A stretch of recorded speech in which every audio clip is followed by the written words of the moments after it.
Essa senhora patriota foi liberada hoje do campo de concentração. Escutem o que ela diz. Cláudia, eu posso até escutar o que essa patriota que foi até Brasília tentar destruir o Congresso, o Senado, o STF diz. Mas antes, ouça o que eu te digo. Você não pode ter ignorado história a sua vida inteira a ponto de não conseguir fazer uma ponte que qualquer pessoa de inteligência mediana baixa consegue fazer entre bolsonarismo e fascismo. Você não pode simplesmente agora abrir um livro de história, pegar uma palavra e jogar e sair correndo. Você tem que entender o que você está dizendo. Então, antes de eu ouvir essa patriota em questão, ouça o que eu vou te dizer. Eu sei que você se refere ao Holocausto, aos campos de concentração nazistas. E eu não sei se você sabe, muito provavelmente não, o nazismo ele foi criado, ele foi pensado pela extrema-direita. E eles tinham como alvo pessoas judias, negros, homossexuais, testemunhas de Jeová, ciganos, ou seja, todas aquelas pessoas que não se encaixavam no que Hitler acreditava ser o correto. Alguma semelhança com Bolsonaro? Não? Espera aí que você vai ver mais. Deus, pátria e família. Você já viu isso da boca de alguém? Pois é, o Bolsonaro pegou essa linda frase, esse lindo slogan, da onde? Dos movimentos fascistas e nazistas.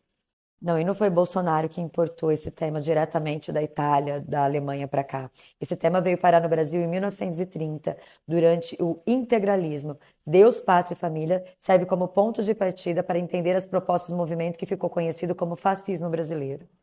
Eu sei que você não sabe nada de história. Sabe quem mais sabe que vocês não sabem nada de história? Bolsonaro. Porque ele protagonizou cenas, verdadeiras imitações de cenas fascistas e nazistas durante todo esse tempo, assim, na cara de vocês. Sabe por quê? Porque eles sabem que vocês não ligam lé com cré. Eu sei que para vocês que odeiam um livrinho de história, isso aqui é só um adulto ridículo tomando leite numa live. Mas para quem conhece a história, isso foi uma aberração. O leite era utilizado por Hitler como símbolo de supremacia branca, de pureza.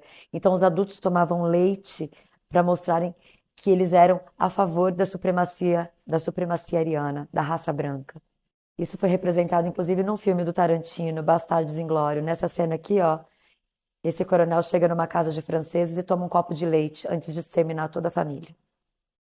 Os passeios de moto de Bolsonaro são uma imitação clara do fascismo de Mussolini. Ora ele copia Hitler, ora ele copia Mussolini. Que exemplo, não? Lembra daquela cena ridícula do Bolsonaro pulando no mar em Ubatuba em plena pandemia, provocando aglomeração? Pois é, já era ridícula por si só. Agora ela se torna mais ridícula ainda quando você sabe que ele também estava imitando Mussolini.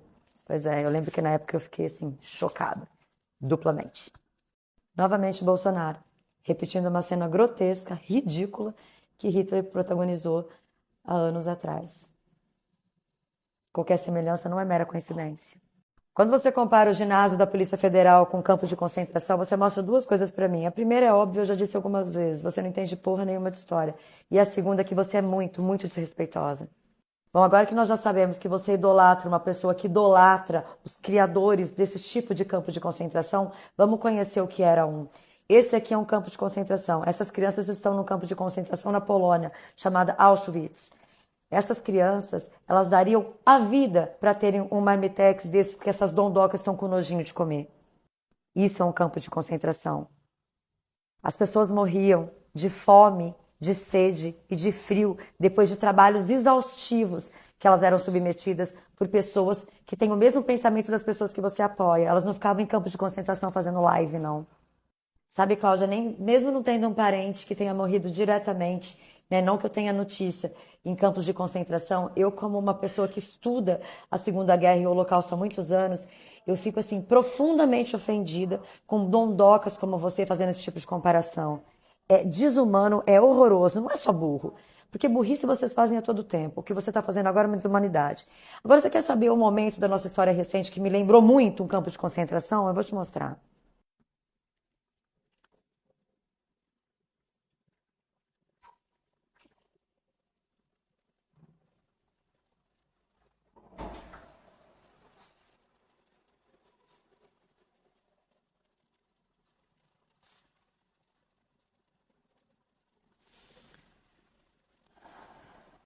Essa é uma das cenas, das piores cenas de horror que nós vimos aí durante esses 4 anos de governo Bolsonaro.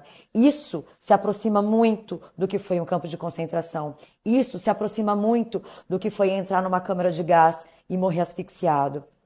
O seu Genivaldo morreu na mão de uma polícia agressiva, respaldada por um presidente racista, que deu à polícia o poder de decidir entre vida e morte de pessoas pretas, de pessoas com deficiência física, de homossexuais.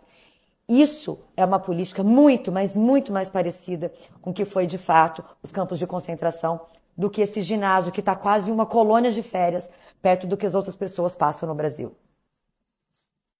Tem um grito de guerra que a gente sempre faz nas manifestações que é o seguinte: se não pode com a formiga, não atiça o formigueiro. Essas pessoas que estão sendo detidas, elas são bandidos. E como vocês sempre disseram, o lugar de bandido é na prisão. E prisão não é colônia de férias, já disse o bom e velho Xandão. Boa tarde, gata.